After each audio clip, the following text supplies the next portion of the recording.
Yo, hey, what's up?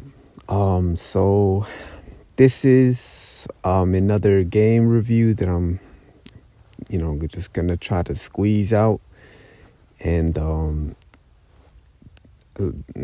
I guess, uh off the top of the dome, I don't know. I could go on, and I just want this to be like me, like with all my mistakes and just raw, and uncut. And so authenticity is very important to me. And so, like, yeah. Okay, so what game am I covering today? Doom. Yes, Doom.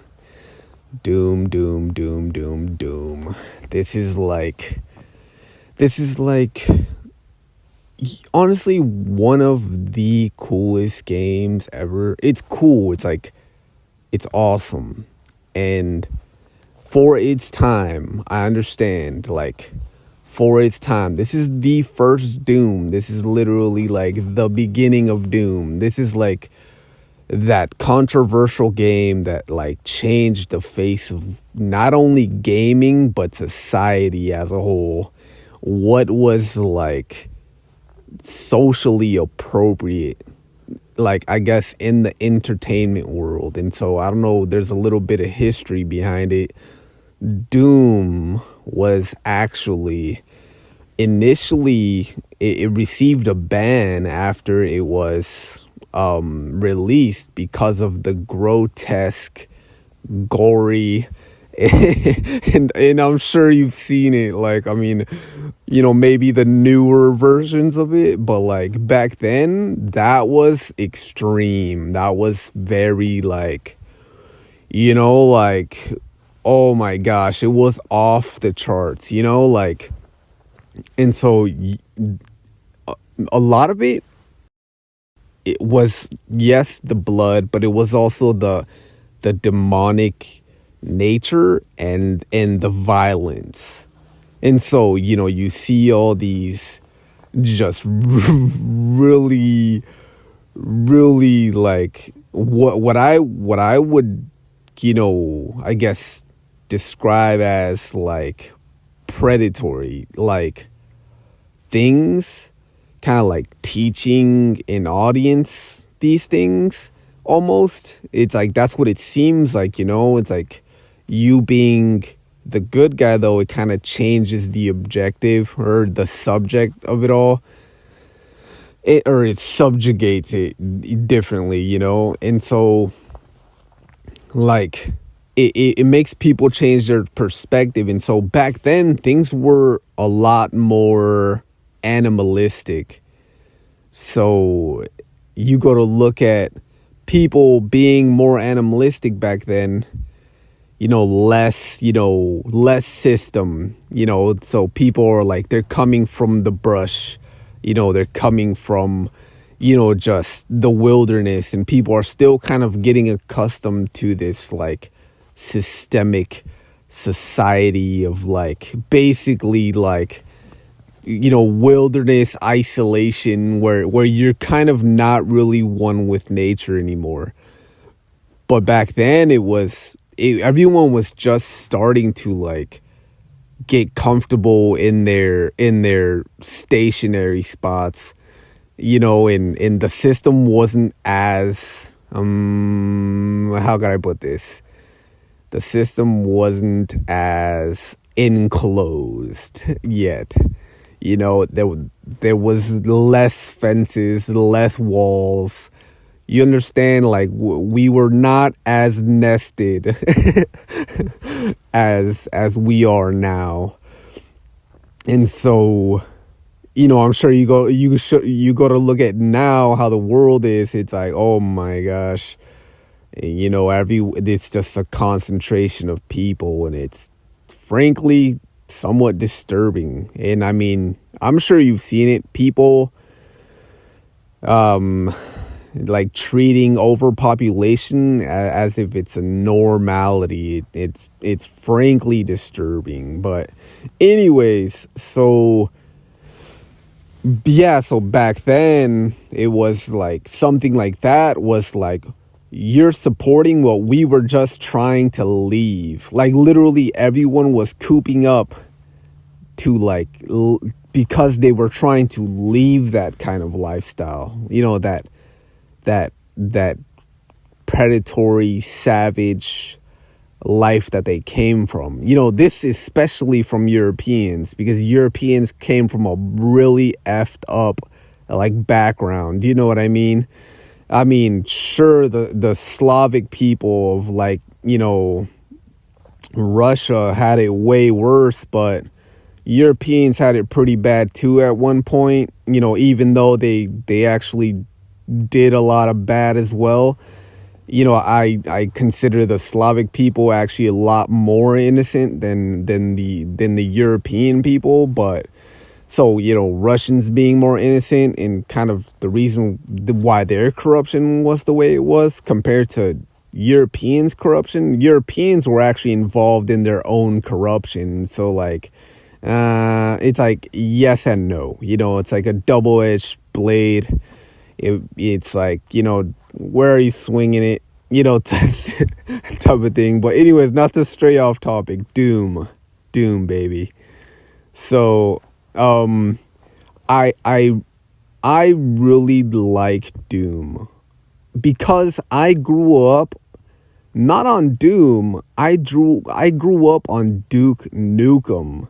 So Duke Nukem was my favorite game because that's really all I kind of knew. And then I learned about Doom because, I was kind of like, I was a 90s baby. So, just having that Duke Nukem feel was like, oh, wow, this is actually pretty cool too. And then you kind of see where Duke Nukem got the inspiration from their stuff, their driving, their everything. But different thing, different situation. I don't know if I'll ever review that game, but hey, why not, right? Anyways, so okay, let's start. Let me start out by saying, it there is an obvious problem you run into literally when you first start the game, is that they are fixed crosshairs and you can only move left and right, and up and down does not exist in this original Doom game. And so there is the crosshairs light up, or I believe you can deactivate the crosshairs, and this is just a coding. Let's say, I'll say it's more laziness. Maybe they didn't know how yet, but I believe it was just out of pure laziness. They just didn't know. They weren't creative enough. They didn't understand it yet, I guess, because of that laziness. It's kind of the inability to not be lazy. And so that's where I strongly believe that took place, because there's other games that did have that. Did have that, mobility, non-fixed crosshairs where they could just look around and shoot and stuff. Who knows? Maybe it was after its time though, because, everyone was still kind of adapting. But I mean, if you got it to move left to right, in my mind, I'm like, that should have been a simple code, configuration that you should have been able to easily adapt, like a non-fixed, perspective or mobility. And so, okay, there's that, right? But anyways, you get into the game. You're fighting these guys, shooting, etc., level to level, and everything is kind of it building suspense. That was another cool thing. You kind of notice the levels start getting a bit darker and darker as you play the game. Slightly they start sending you into darker situations. And eventually you end up in a place that it's like almost completely freaking black, and it's like, oh my gosh, how am I gonna get through here? But the game is like tunneled well enough that you basically don't get lost in the darkness, but it's also like spooky enough to like, make you question your stance, your position. You pause, look around, and it's like, there you go. You get that kind of like shock of the game at that moment, like, oh gosh, I need to get out of here. But then there's also like the apparentness of the bad guys. So in the dark, you'll kind of see them, their shots, their blasts. You kind of catch on to a sequence though. There's like a sequence in like a time lapse of the enemies shooting at you. So you could easily outsmart them, and that's why it's always better to play in a mode that's a little bit harder. That hardcore level that they had, oh my gosh, like they mentioned, it's like you cannot survive. And it's like freaking 100% true, because it's like they wanted it to be impossible for you to survive. But hey, I don't know, who knows, maybe there's somebody that actually made it and beat that hardcore mode or whatever. But okay, so what else? I don't know. What else about the freaking game? Like, there was the guns. That was pretty cool. Like, you gotta freaking get these different firearms.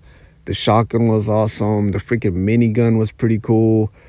The freaking pistol, was very handy, just when you wanted to save and stuff. I don't know. I didn't necessarily see any other problems. I like that there were like secret tunnels and stuff, kind of like secret, like, things you could like, basically finding secret spots was cool. That's always a cool one, because if there's no secrets in your game, it's like, and I'm not saying that it's not a cool or awesome game. It's just secrets just kind of add that umph to it, where you're like, oh wow, there's like something, mysterious and interesting in, about the game as well. And that's always awesome to me anyway. And so like, the bad guys were pretty cool.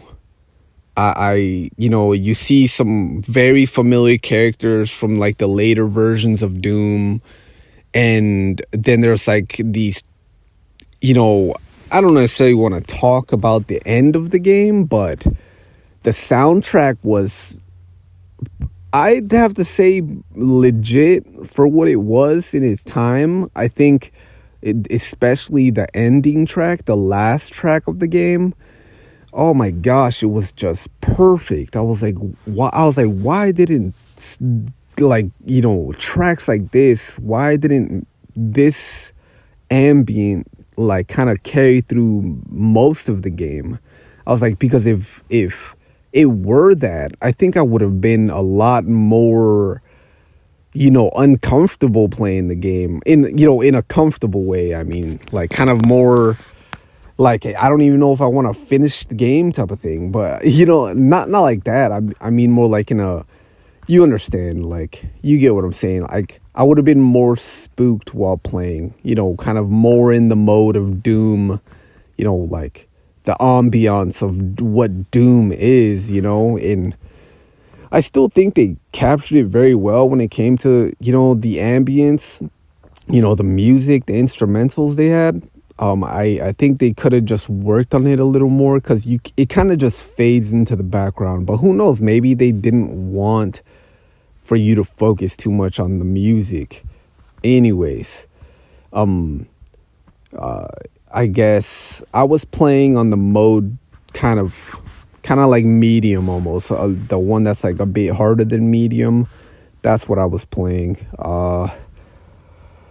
And so I did beat the game. I kept going back to it, probably like every other day. And,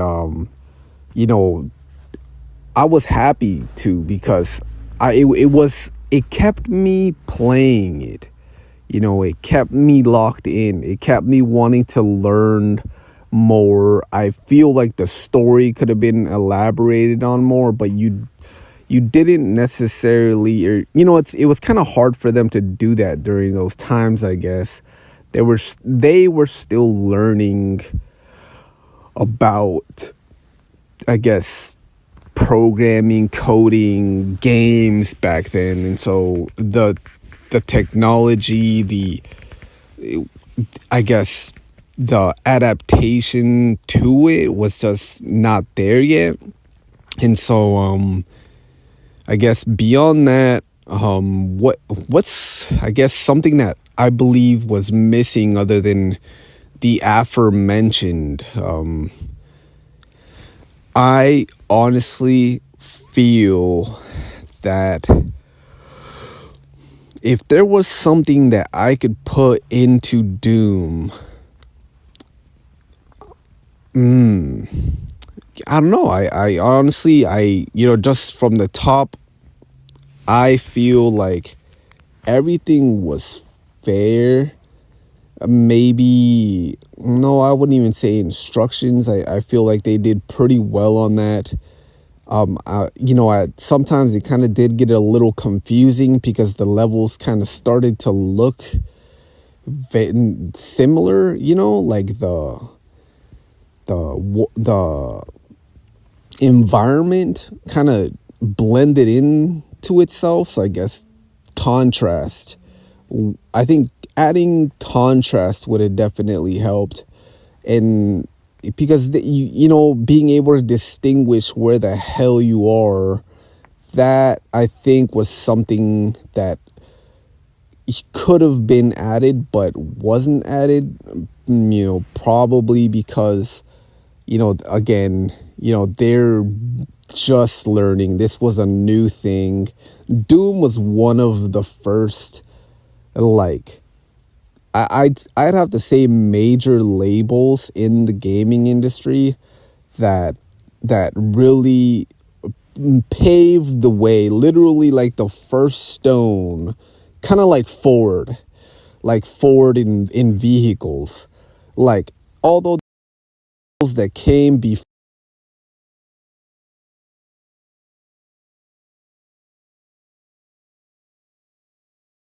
Ford was the one that literally they mass produced vehicles. They were the first like factory, like vehicle production, like company. And that's kind of what Doom was. Like, even though there was games before Doom was just that one that like really set the stone and was like, video games exist. And that, I believe, was like, why everything was the way it was. It was like, video games exist, but it's like we're still learning about video games, though. How to make video games. This is new, but we need you to know, basically, to like attract people to like support the movement. And dude, Doom did such a good job in really doing that. It was very provocative, especially for its time. And honestly, it was well driven, because the motion in it was, if even though for its time, it was still kind of, of course, edgy, etc. It was very fluctuant, and that's a good thing. And I know, because you were kind of a floating camera, and it's kind of hard not to be smooth, when you're literally just a flying ghost. And aside from that, I guess you transition through the game. It does get a little intense, but I don't think it gets that hard, because it kind of became a bit stale, a few moments.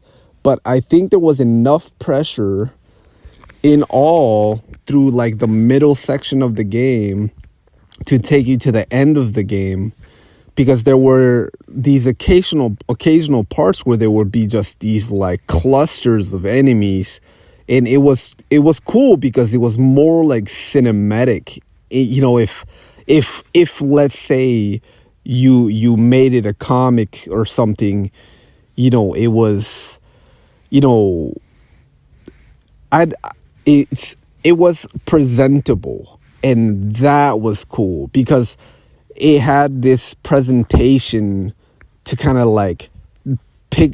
It's kind of like you entered through this door, and then you have like these clusters of enemies, kind of like in this epic motion picture. And I was like, that's pretty awesome. And I guess just those moments really like highlighted,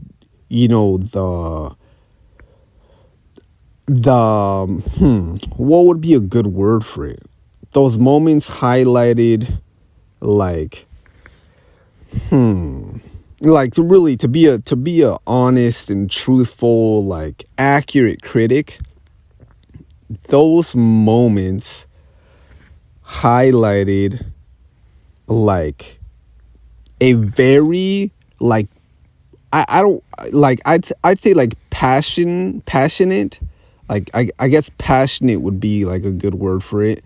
Like they highlighted like the passion for I guess action, like you're because you're this guy in this action horror game, and it's like, imagine you being this person on this like alien world, and it's like there's this like, I guess, like, oh sure, immersive part, so it highlights the immersion, and it's the passion, though, the passion for the action of, let's say, what it's trying to immerse you in. And so in that sense, the spaceship and the freaking galactic world, the aliens, the etc, and then that kind of influencing you to like,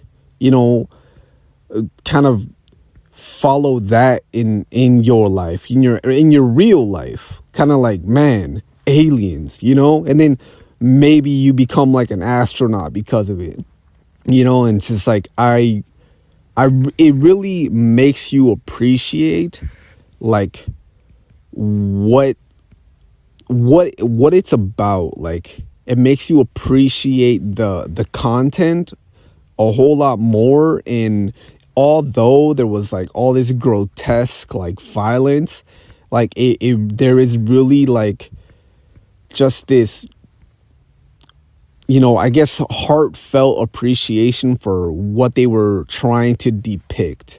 And that was like, you're this like hero who's like trying to save the world by putting an end to like this invasive, like alien species.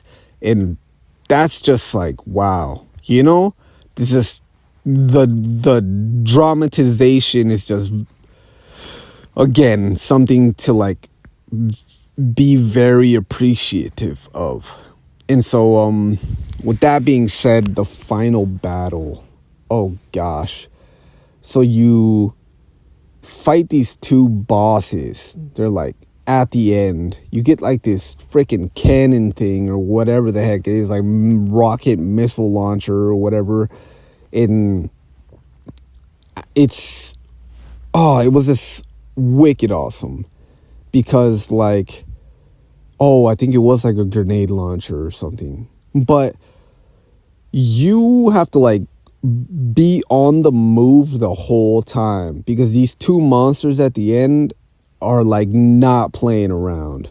You thought every other character, like every other like fight, was like, might have been bad. Like, these two guys at the end were just like, damn, not playing. And so you go to beat them down. Let's say you get away with it somehow, some way, and it takes you to this like everything shifts after that.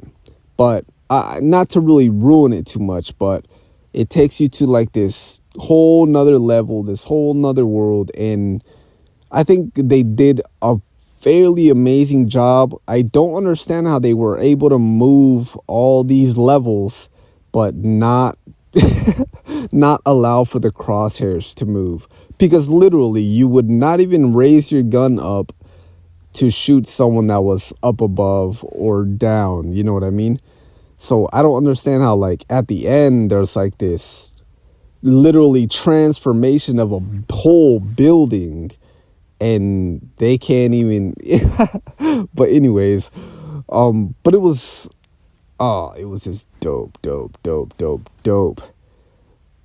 And then initiates like the final theme or the final song, the instrumental to the game. And then there's kind of like this religious connotation. I am not at all 0% religious. So, I don't really play into any of that because I'm not superstitious like at all. And so like I don't fall for that kind of stuff. And so like, you see this pentagram and all this other stuff, and then it takes you to, this other thing. That other thing is basically the end of the game, but I'm not going to tell you what happens. I just, if you decide to play it because of, my review, then hey. But if not, no worries. I'm not tripping about it. But it's a good game. All in all, definitely, again, another game to play. It, with, like I mentioned before, on my first video, Never Alone, my first review, it's, not art appreciation, but video game appreciation. And so it's like, if you really want to appreciate the culture, the timeline, like the genre, the, whatever aspect of video games, it's, playing something from the past really, it helps you appreciate something of the future, because then you kind of understand more about why things are the way they are in the future. So now that we do have crosshairs that are not fixed, you can't, you don't always just, it's not always just left and right. Now we got up and down, we can even zoom in and out. So it's like forward and backward, it's like, that is just magnificent. And so something to appreciate. And so, with that being said, I guess what are my final thoughts really? Okay, so it's just the same, like, do I think what they did was like, yes, and yes. Like, I seriously think that what they aimed for was like, I think they were extremely happy with the final product and the outcome of it. I mean, it's extremely obvious that they achieved their goals. One, to scare the crap out of people. Two, to make a living off of it. Because even for its time, it still gets under your skin, at least a little bit, right? Because we're kind of dumbed down from it all. But okay, here we are at almost 30 minutes. So I just gotta wrap it up and be like, hey, if you want something to appreciate, check out Doom. And I'm talking about the original Doom, the numero uno. And I kid you not, try to play it in the dark or something and get to that last track, the ambient track at the end of the game. I promise you will not regret playing this game. Although, for its time, it it's limited. So hey, I appreciate you for, stopping by if you did. Any comments, concerns, etc., you know what to do. Much love. Peace out. Be safe and enjoy.